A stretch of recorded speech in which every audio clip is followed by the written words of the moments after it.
For a political science at Hiram College, and he's also the chief political correspondent at Politic 365. I wanted to make sure I said that right. So let's start off with Chuck Hagel, because he's a Republican. Bipartisanship, we thought about here, kumbaya moment.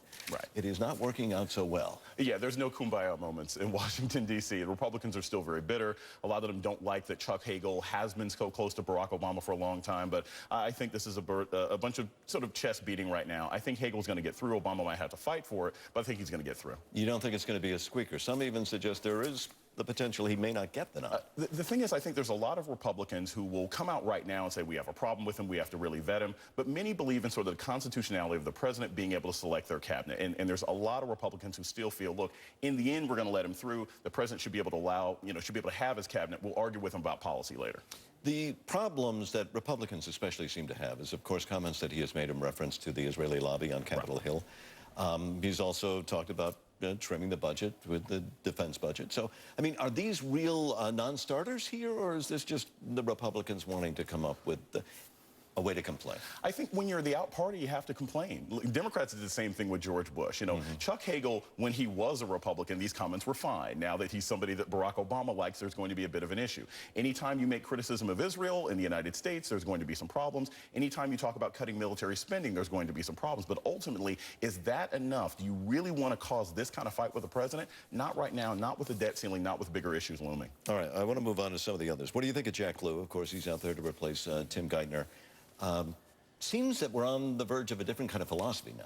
Well, yeah, I think what's interesting is Barack Obama's getting to people who are closer to him. Jack Lew used to be chief of staff, and Obama's like, look, my first term, I was getting all the people to make America happy. Now I'm getting the people to do what I want them to do. I mean, there's a lot of people who didn't like how Geithner did the job in general, so I think Obama's really putting his own thumb on this one. I thought it was interesting that one of the criticisms I heard was that people said, well, he's too much like the president or backing his policies, and I thought, well, isn't that why you pick people to be in your cabinet? Exactly, exactly. And that's what Barack Obama wants to do. I mean, look, he is now safe. He doesn't have to worry about running ever again. And so he's like, look, I'm going to put my stamp on America whether you like it or not. Let's talk about, though, the makeup. And a lot has been said about this. That in many ways, the new cabinet, the high posts, are what are we seeing? Older white men, not reflective of American society. There have been a number of women that have clearly stepped out. The Secretary of State, chief among them. What's going on here, and how significant is this? Well, let's be really honest about America and Washington. Regardless of what the Republicans want to say, most of America is still run by old white guys. That's the truth. And so it's not surprising that Barack Obama is going to pick a lot of them for these positions.